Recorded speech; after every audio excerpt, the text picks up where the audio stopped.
All right, so we're going to look at solving trig equations now. And like I said before, we're going to spend 2 days on this. So this is just day one, but there's still a lot of stuff to cover in this one. There's not really any notes to give. We're just going to jump right into a bunch of examples. And for each example, I would encourage you, if you want to try solving it on your own, pause the video and try it before we do it. You might want to see the first video done, but after that, every example after that, you might want to try it on your own first and then see how we do it together. So let's look at example 1. All right, the first example isn't really solving a trig equation. It's just verifying, just getting an idea again of what equations are, what a solution is, and also the proper procedure for actually checking a solution. So let's see. It says verify, blah, blah, blah. So you start with your original equation, and then we'll just substitute in. So cosecant to the 4th power of 5 pi over 6 minus 4 cosecant squared of 5 pi over 6 equals 0. Now, let's just remind ourselves, cosecant of 5 pi over 6, that's going to be equal to 1 over sine of 5 pi over 6. 5 pi over 6 is in quadrant 2, where sine is positive, and your reference angle is going to be pi over 6. So it's going to be 1 over positive 1/2, or 2. So now that we have that, let's see if this works. So cosecant of the 4th 5 pi over 6, that's cosecant of 5 pi over 6, which is 2, all raised to the 4th power. And then again, cosecant of 5 pi over 6 is 2, but this time it's being squared. So, and I should put question marks right now. We don't know that these are equal. So 2 to the 4th power is going to be 16. Do your exponents first, order of operations. So 2 squared is 4, times 4 is 16. And oh, look at that. We get both sides equal, so we're good.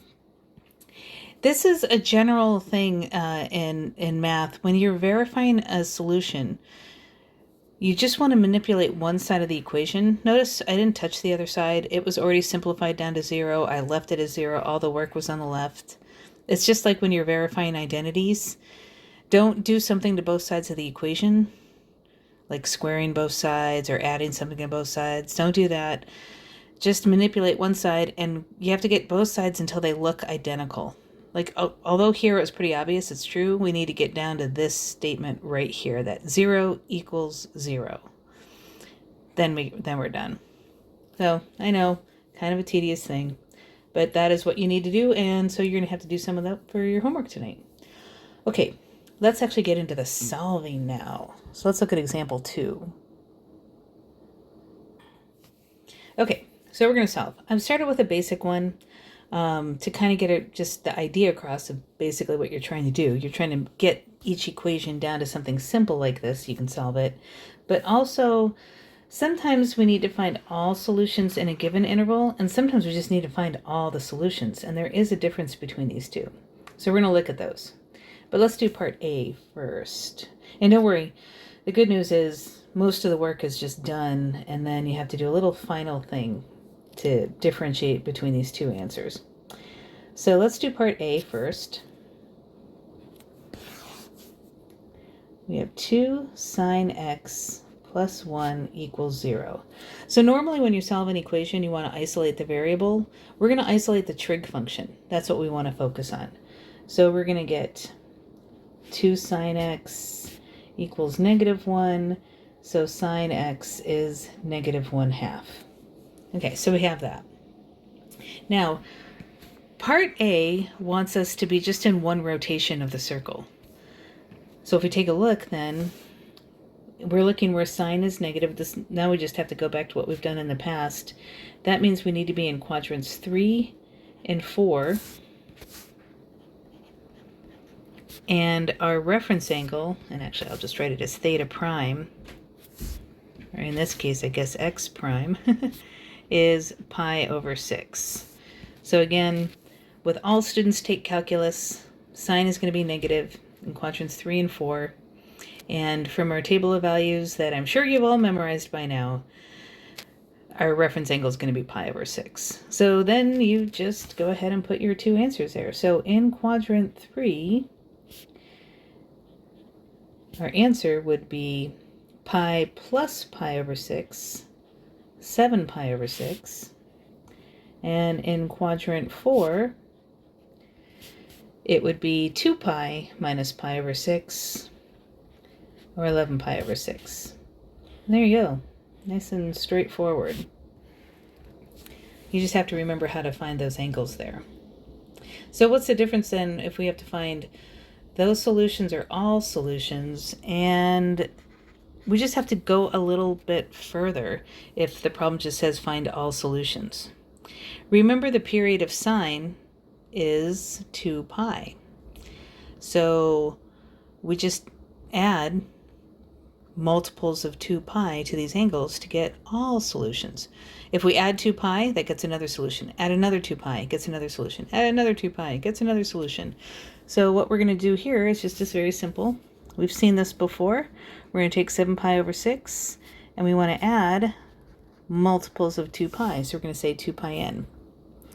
And then we're going to have 11 pi over 6 plus multiples of 2 pi, or 2 pi n. And then, there we go. That's our answer. Yay! Now you're going to see sometimes there's some tricks you can do to simplify here, but ultimately it's just adding multiples of the period of whatever it is, whatever function you were dealing with. So there you go. That's the idea. So now that you've seen that one, let's take a look at another example. So if you want to go ahead, this one's going to be a little challenging to try on your own first, but if you want to try it on your own, go ahead and pause the video. I'll give you a little hint if you want to try this on your own first. We've got two different trig functions in here. We've got sine and cosine. So if we could use our identities somehow to rewrite it in terms of one trig function, maybe we could go somewhere with that. So again, if you want to, just given that little hint, try it on your own, feel free. Otherwise, we're going to take a look. All right, so we're going to start with this. And like I was saying, we have two different trig functions. You want to try to get it down to one trig function so we can isolate the one trig function. And, well, conveniently, we do have a Pythagorean identity we can use. We can actually use the Pythagorean identity to write sine in terms of cosine, or cosine in terms of sine. I'll just go ahead. I like sine. So I'm going to rewrite cosine squared as 1 minus sine squared. And then, let's see what happens. If I distribute the 3, I get that. And I'm going to add 3 sine squared to both sides. So I'll get 4 sine squared x equals 3. So sine squared x is equal to 3/4. And if we take the square root of both sides, remember we would actually have the absolute value. Square root of 3 over the square root of 4. So we actually get plus or minus root 3 over 2. So we've isolated the trig function, and now we got plus or minus. So again, the purpose of today's notes really is just to give you exposure to a bunch of different strategies for solving your equations. So what we did here, we had multiple trig functions, so we used our identities to get it in terms of one, and now that everything's in terms of sine, we worked on isolating the sine. So now we're going to do just like what we did before. We know that this time we want to know where sine is positive and negative. This is all 4 quadrants then. Sine is positive or negative everywhere. So this is all 4 quadrants. Oops, I can't spell 4. And going to that table of values, we know that theta is going to be pi over 3. All right, so now we need all 4 quadrants. In quadrant 1, x is, oh, I wrote, should have x prime, a reference angle, sorry. So x is pi over 3 in quadrant 1. In quadrant 2, x will be 2 pi over 3. In quadrant 3, x is 4 pi over 3. And in quadrant 4, x is 5 pi over 3. And there's your answers. So for part B then, we want to show all solutions, so not just one rotation around the circle, but multiple rotations. So we could just take each one of these and add multiples of 2 pi again. Now for purposes of this class, this year, I'm fine. If you get this, that's good enough. However, we can simplify this answer, and this is where it gets a little weird. But I'm going to go ahead and box this because it is fine. But let's take a look at something. Now, we know that 2 pi will be 6 pi over 3. So kind of keep that in mind. Let's just look what happens. If x is pi over 3 plus 2 pi n, then what does that mean? That means x is, we could have pi over 3. We could add 2 pi, which remember is 6 pi over 3. So pi over 3 plus 6 pi over 3 is 7 pi over 3. We could add another 6 pi over 3 and get 13 pi over 3. We could add another pi over, or 6 pi over 3 and get 19 pi over 3. And I'm just going to keep adding a few. Add another 6 pi over 3. Add another 6 pi over 3. Add another 6 pi over 3. And I ran out of room, so I'm going to stop here. Okay. I'm going to jump down to the quadrant 3 answer. 4 pi over 3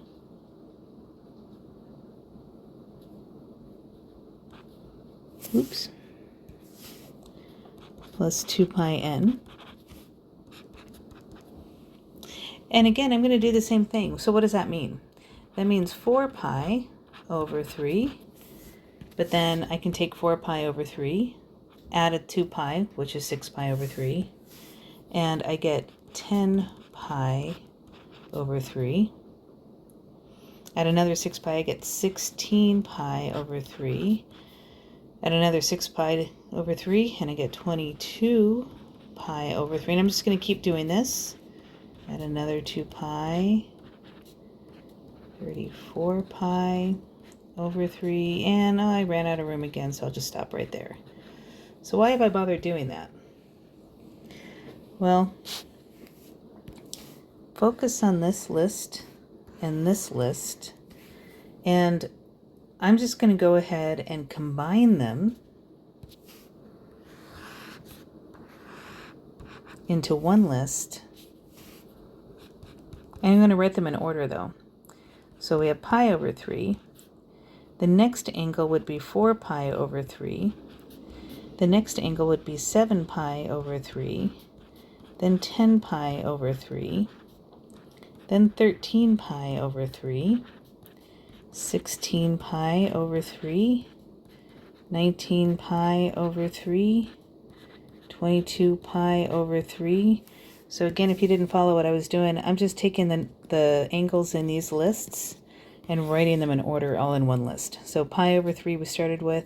The next one would be 4 pi over 3, then 7 pi over 3, then 10 pi over 3, 13 pi over 3, 16 pi, and so on until I ran out of room. But take a look at that. I'm just adding 3 pi over 3 each time.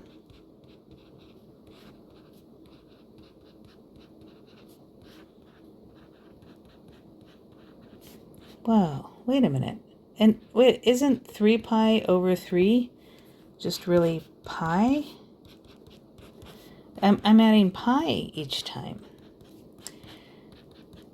So what happens is, remember, these came from these two answers up there. And the reason why this happened, this is always going to happen. This was quadrant 1, and this was our quadrant 3 answer. These quadrants are diagonal from each other. And so whenever you have answers like this that are in quadrants that are diagonal from each other, you can always combine them into a single answer and say x is equal to pi over 3 plus pi n. Rather than taking these answers and adding 2 pi n and get this list, and then these answers and adding 2 pi n and get this list, you can just start with pi over 3 and add pi n and get both lists at once. Now I know that's kind of confusing, and that's actually one of the reasons why, if for this year, this is as far as you're comfortable with, that's totally fine, because this gets a little tricky. The other way to think about this, here actually, I'm going to just put those two answers down here again. We have quadrant, remember we had our quadrant 1 answer was x is equal to pi over 3 plus 2 pi n. And our quadrant 3 answer was x is equal to 4 pi over 3 plus 2 pi n. And so what I'm saying is you can combine these into the same answer and get pi over 3 plus pi n. And another way to look at that is if we do it geometrically. So pi over 3 is up here. This is x equals pi over 3. 4 pi over 3 is pi plus pi over 3. So we're down here. And this is x equals 4 pi over 3. So these answers right here, where it said pi over 3 plus 2 pi n, what that's doing is we can go to pi over 3. We can go around the circle again. We can go around the circle again. And we just keep stopping, though, only at this pi over 3. But when you're in opposite quadrants, diagonal quadrants from each other, rather than doing that, you can take your first angle, add pi to get to the next one, add pi to get to the next one, add pi to get to the next one, add pi, and you just bounce back and forth between these. And that's another reason why this works. So, the bottom line is that for part B, when we have to name all the solutions, it's still fine if you want to just take the answers that we got when we stayed within one rotation and then add multiple rotations around the circle to get all solutions. Totally fine. But I'm going to say that alternate solution for part B is x equals pi over 3 plus pi n.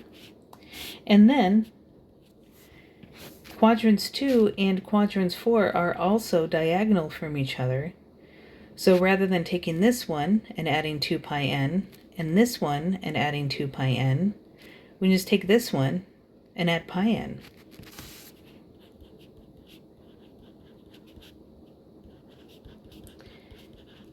And then that gets all of our solutions. So if you got that, that's cool. If you didn't, and you're just comfortable right now with, let's take these solutions that are in one rotation of the circle and just add multiple rotations around the circle to get other answers, totally fine. All right. Whew. Now that we got that over, that's going to be the longest one. Let's take a look at the next example. All right, so again, as usual, if you want to go ahead and try this one on your own, feel free, but we're going to solve it right now. All right, let's look at A. So sine cubed x equals sine x. So one thing I want to caution you about, it's going to be very tempting to want to, ooh, there's a sine x on both sides. I'll divide a sine x out of both sides. And so we divide by sine x, and we divide by, don't write this down by the way, and we get sine squared x equals 1, and then we keep going. And don't do that, because you're going to lose possible solutions that way. Anytime you find yourself wanting to divide both sides by a variable when solving an equation, instead of doing that, make one side equal 0 and factor. So I'm going to go ahead and subtract sine x from both sides, and then I can factor a sine x. I get sine squared x minus 1. And now I can use a zero product property. I can set each factor equal to 0 and solve it as its own equation. Now that's already solved for sine. This is a quadrantal angle, and if we think in one rotation around the circle, where does sine equal 0? That's going to be at 0 and pi. Over here, add 1 to both sides. We take the square root. We're going to end up with a plus or minus again. It's also quadrantal, but sine will be positive 1 at pi over 2 and negative 1 at 3 pi over 2. And so there's our solutions. X equals 0, pi over 2, pi, 3 pi over 2. There are our answers. And then for B, again, we can just add 2 pi n to each one. Add multiple rotations. 0 plus 2 pi n, pi over 2 plus 2 pi n, pi plus 2 pi n, 3 pi over 2 plus 2 pi n. This is one way you can put your answer. Totally acceptable, I'll take it. But you can simplify your answer. In fact, take a look at these answers. All 4 of them are evenly spaced apart. Actually, let me go back to this previous example here. All 4 of our answers were not evenly spaced apart here. If we start here, if we add 1 pi over 3, we get to this answer. If we add 2 pi over 3, we get to this answer. If we add 1 pi over 3, we get to this answer. So they weren't evenly spaced apart. So we couldn't do what we're about to do on this next problem. But we were able to do, because the opposite quadrant thing, then all of the answers combining opposite quadrants were evenly spaced apart. We were able to do this. So let's look at this example. 0, if you add pi over 2, you're at pi over 2. Add another pi over 2, you're at pi. Add another pi over 2, you're at 3 pi over 2. They're all pi over 2 apart. So you can actually combine all 4 of these answers into one answer. Start at the smallest one and say add multiples of pi over 2. Or we could just say pi over 2n. We don't need the 0. So this is a shorter way of writing all of this. If you're having trouble seeing this, honestly, the best thing I can recommend for you to do is do what we did up here, where we listed a whole bunch of answers.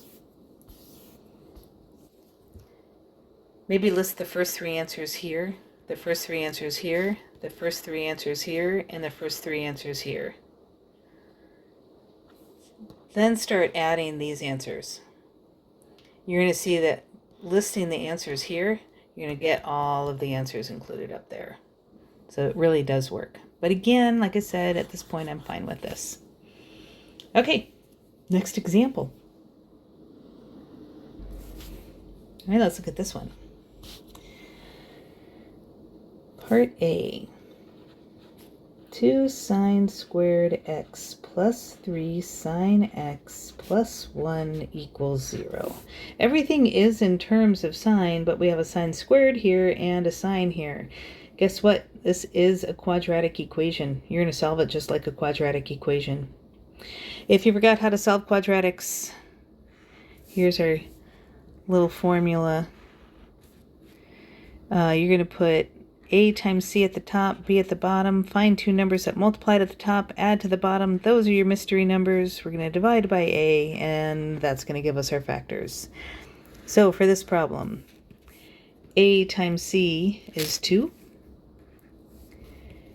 b is 3. Two numbers that multiply to 2 but add up to 3 are 2 and 1. We're going to divide them both by a, which is 2, and simplify if possible. And remember, we're going to still keep a fraction though. So we're going to, instead of just putting a 1, I put 1 over 1. And then we read it from down under, because this is the Australian method. So it's 1, or in this case, sine x plus 1, 2 sine x plus 1. Sine x plus 1, 2 sine x plus 1. And now we can use the zero product property. We have two separate equations. So isolate your sine over here, and in one rotation of the circle, sine will equal -1 only at 3 pi over 2. It's quadrantal. Over here, when we isolate the sine, we're going to get -1/2. This is not quadrantal. So we want to think our quadrants. Sine is negative in quadrants 3 and 4. And your reference angle is pi over 6. So x is, in quadrant 3, it's going to be 7 pi over 6. And in quadrant 4, you're 11 pi over 6. And then there's no trick we can do here. Well, actually, let me just list all our answers first. We'll put them together. Please don't leave your answers separate. And don't box two separate things. Put all your answers together in one list and box it in one list. Be mathematical. Don't be lazy. So there's our answers there. There's no pattern. Nothing's in opposite quadrants. They're not evenly spaced apart. So part B is very straightforward on this one. Part B, we just take each answer and add 2 pi n. Add a rotation of the circle.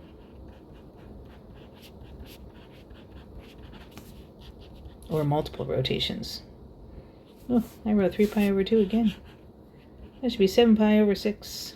And then 11 pi over 6 plus 2 pi n. There we go. One quick little note. I'm doing both of these answers, A and B. I'm doing the answers in one rotation and answers finding all solutions. Pay attention to the directions on the homework. Some of the problems will say find all the answers in this interval. And then sometimes they'll just say find all solutions, or sometimes it'll just say solve. It doesn't even say find all solutions. But if it doesn't restrict you to an interval, assume that it's all solutions. All right, let's look at, we have 2 more examples. Let's look at example 6. All right, and as usual, feel free to pause the video and try these on your own, but we're going to do them together. So part A. This time it's already factored for us, which is kind of nice. So they're factored. One side equals 0. We can use the zero product property and set each factor equal to 0 and solve. So if we do the one on the left, we're going to get tan squared x equals 1/3. So tan x will equal plus or minus root 1/3. But if you rationalize the denominator, you're going to get to root 3/3. This is all 4 quadrants. Tangent will be positive and negative in all 4. And your reference angle is pi/6. Now you're going to have a quadrant 1 and a quadrant 2. Actually, I'll just go ahead and list this. Quadrant 1, it's pi/6. Quadrant 2, it's 5 pi/6.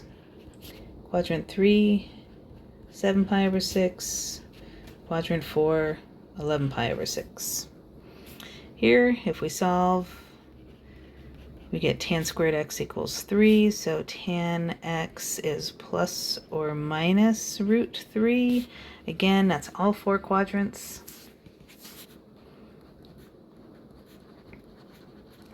And this time your reference angle is pi/3. So x is pi/3 in quadrant 1, 2 pi/3 in quadrant 2, 4 pi/3 in quadrant 3, and 5 pi/3 in quadrant 4. So putting all those answers together. Look, even I'm writing it out and not being lazy.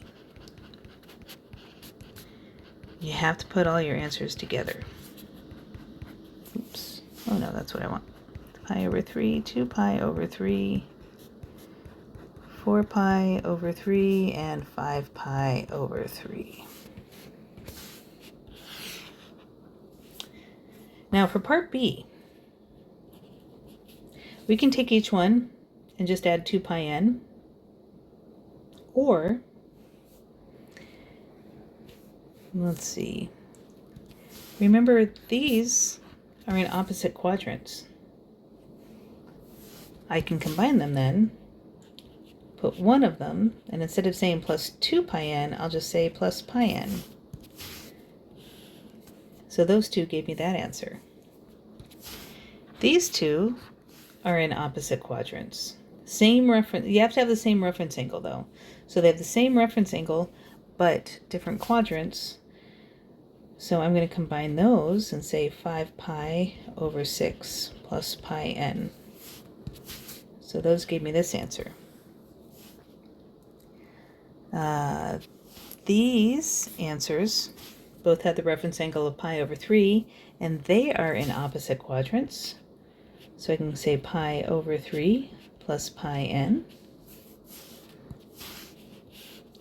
And then finally these are in opposite quadrants, both with the same reference angle, so I can say 2 pi/3 plus pi n.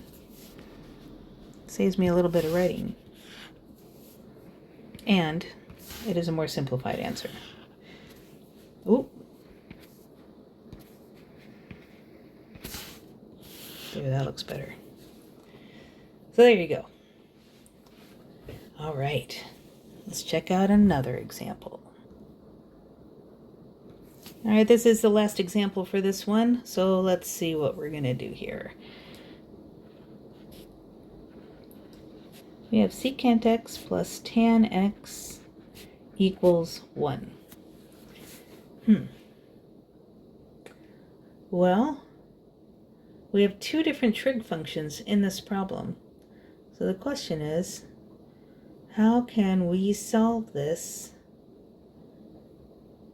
to get it into one trig function? And this is where using your identities comes in. Now we actually have two different options. So I'll show you it both ways. I would, again, encourage you to pause the video and think about what trig identities we could use that could help us get this down in terms of one.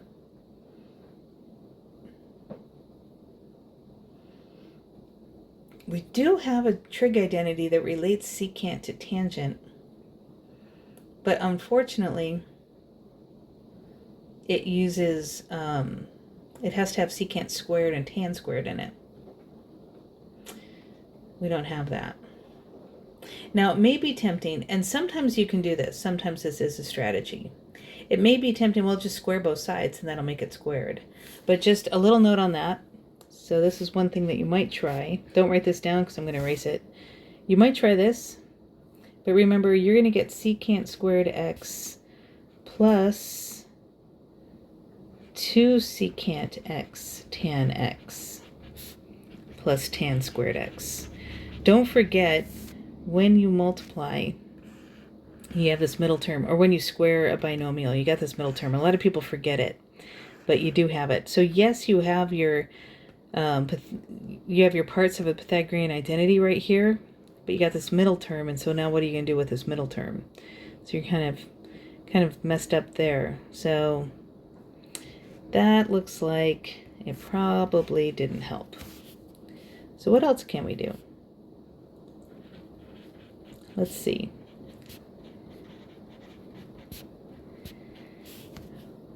Well, let's see if we have 1 over cosine. So, you know, like in general, how when in doubt, just go ahead and rewrite in terms of sine and cosine.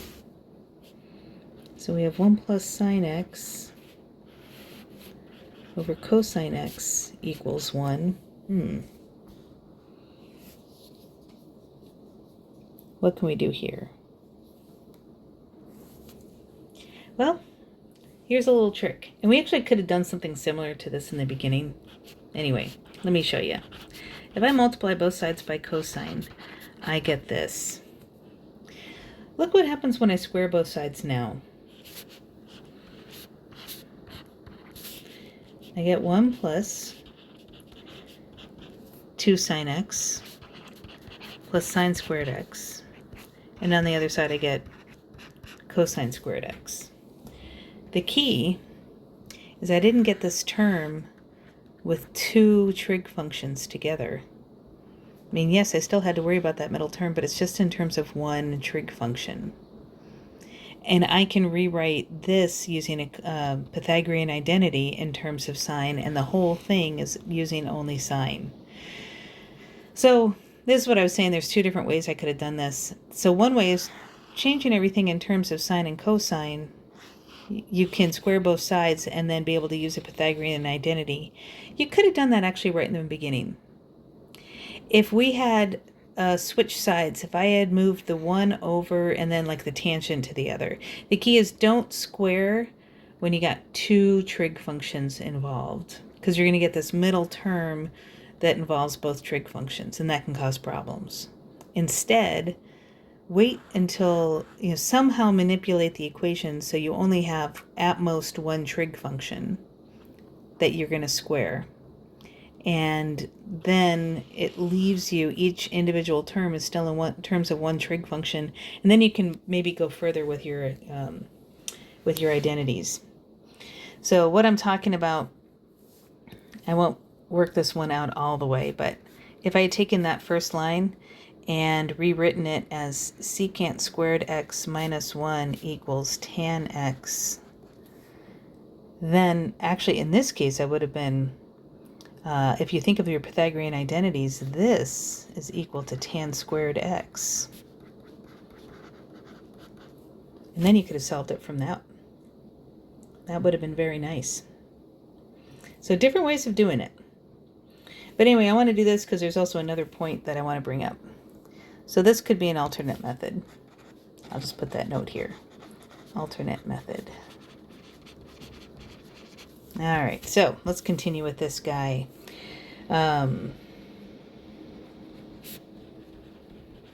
We know that cosine squared is 1 minus sine squared x. So now if I make one side equal 0, I'm going to add sine squared x onto both sides. So that's 2 sine squared x plus 2 sine x plus 1 equals 0. Eek!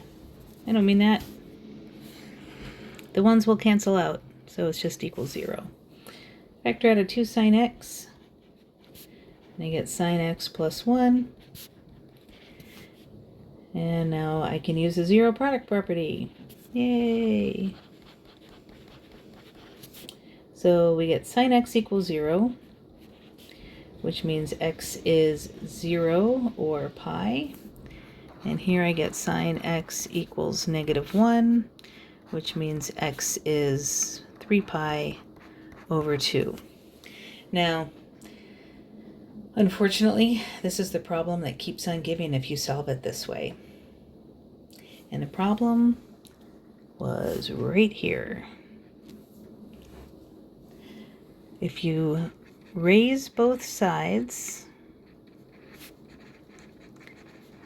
of an equation to an even power, you have to check for extraneous solutions.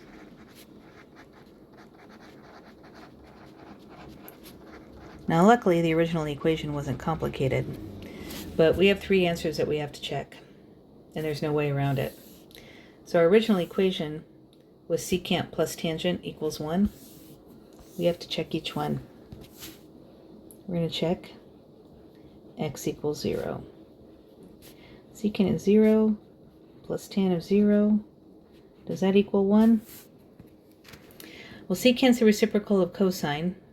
Cosine of 0 is 1. So secant of 0 is 1.